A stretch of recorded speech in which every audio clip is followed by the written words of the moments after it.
అందరికీ నమస్కారం. జ్యోతిష శాస్త్రరీత్యా గోచారం ప్రకారం ఈ ఏప్రిల్ మాసం 17, 18 మరియు 19వ తేదీల్లో తులారాశి వారి యొక్క శుభ అశుభ ఫలితాలు ఎలా ఉన్నాయో ఈ వీడియో ద్వారా తెలుసుకుందాం. అయితే ఈ వీడియోని చివరి వరకు చూడండి, లైక్ చేయండి, షేర్ చేయండి, అలాగే తప్పకుండా సబ్స్క్రైబ్ చేసుకోండి.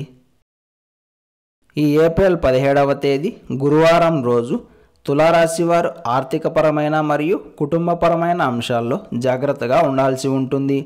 ముఖ్యంగా మాట తీరు విషయంలో చాలా జాగ్రత్తగా ఉండాలి. అన్నీ నాకే తెలుసు అన్న వాదనను వదిలిపెట్టాలి.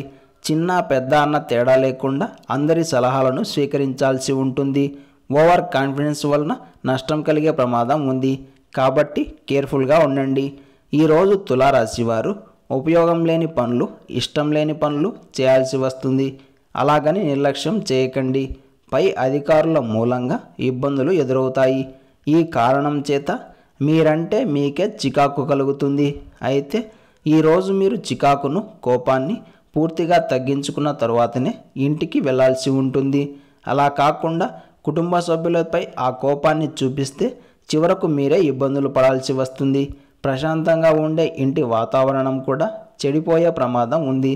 కాబట్టి జాగ్రత్త వహించండి. ఇక తులారాశి వారి తారాబలం గమనిస్తే చిత్తా నక్షత్రం వారికి ప్రత్యక్తార, స్వాతి నక్షత్రం వారికి క్షేమతార మరియు విశాఖ నక్షత్రం వారికి విపత్తార. ఇక ఏప్రిల్ 18 మరియు 19వ తేదీల్లో తులారాశి వారికి ఆర్థిక పరంగా, ఆరోగ్యపరంగా, వ్యవహారాల పరంగా, కుటుంబ పరంగా, కెరియర్ పరంగా ఇలా అన్ని విధాలుగా కూడా సౌకర్యంగానే ఉంటుంది. కాలం చక్కగా అనుకూలిస్తుంది. ఇందులో మాత్రం డౌట్ లేదు. ఈ సమయంలో తులారాశి వారు అనుకున్న దానిని అనుకున్న విధంగా ముందుకు తీసుకెళ్తారు. టైం టు టైం అప్డేటెడ్గా ఉంటారు. టైంని అస్సలు వృధా చేయరు. కాబట్టి సుమారుగా ఈ వారమంతా మీకు ఎలాంటి ఇబ్బందులు ఉండవు.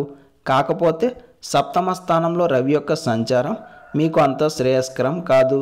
అందుకే రాబోయే నెల రోజుల కాలమంతా కొద్దిపాటి జాగ్రత్తలు తీసుకోవాల్సి ఉంటుంది. ఆటంకాలు అధికమవుతాయి. ప్రతి చిన్న పని కూడా 2-3 సార్లు చేయాల్సి వస్తుంది. భార్యాభర్తల మధ్యలో సర్దుబాటు ధోరణి కాస్త తగ్గుతుంది. కుటుంబ సభ్యులతో ఎక్కువ కాలాన్ని కాలక్షేపం చేయలేకపోతారు.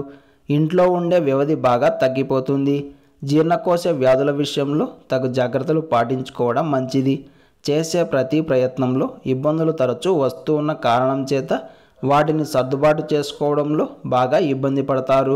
అలాగే వృత్తి, ఉద్యోగ మరియు వ్యాపారాల పరంగా జాగ్రత్తగా ఉండడమే మంచిది. ఎప్పుడైనా సరే మహాప్రదోష సమయం వచ్చినప్పుడు మనం తప్పకుండా శివారాధన చేయాలి. శివుడికి అభిషేకం చేయాలి. నువ్వుల నూనెతోటి, సుగంధభరితమైన తైలాలతోటి, అలాగే స్వచ్ఛమైన పాలు మరియు గంధం కలిపిన మిశ్రమంతో చివరిగా బిల్వపత్రాలు వేసి అభిషేకించాలి. ఇలా చేసి దారిద్ర్య దహన స్తోత్రాన్ని పారాయణం చేస్తే ఇంటికి పట్టిన పీడలు మరియు దారిద్ర్యం దూరమవుతుంది. అలాగే ఇంట్లో మంగళ కార్యాలు, శుభకార్యాలు విజయవంతంగా జరుగుతాయి. అదేవిధంగా ప్రతిరోజు శివాలయానికి వెళ్ళి మహామృత్యుంజయ మంత్రాన్ని జపిస్తే అనారోగ్యం దూరమై ఆరోగ్య వృద్ధి కలుగుతుంది. నమ్మకంతో ఆచరించి చూడండి, తప్పకుండా శుభం కలుగుతుంది. ఒక బకెట్ నీళ్లతోటి అదృష్టాన్ని సొంతం చేసుకోవచ్చు. వినడానికి విడ్డూరంగా ఉన్న ఇది వాస్తవం. దీనికి మీరు చేయాల్సిందల్లా మీ ఇంటికి వాయువ్య దిశలో బాల్కనీ ఉంటే అక్కడ ఒక నీటి వ్యవస్థను ఏర్పాటు చేసుకోండి. కనీసం ఒక బకెట్ నీళ్లు పెట్టుకున్నా చాలు.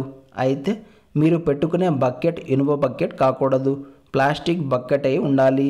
ఇక మీకు అవకాశం ఉంటే అదే బకెట్లో పాలరాతి ముక్కలు కూడా వేయండి. ఇలా ఎవరైతే చేస్తారో వారికి ఇంట్లో అనవసరమైన ఖర్చులు తగ్గుతాయి. రూపాయికి మించి రూపాయి కూడబెట్టుకోగలుగుతారు. ఒక్క మాటలో చెప్పాలంటే ఉన్నంతలో హాయిగా ఉంటూ ఆర్థిక పరంగా మెరుగుపడుతూ జీవనాన్ని సాధించగలుగుతారు. ఇలాంటి సమాచారాన్ని ప్రతిరోజు పొందడానికి వెంటనే మా ఛానల్ని సబ్స్క్రైబ్ చేయండి. అలాగే బెల్ బటన్ని యాక్టివ్ చేసుకోండి.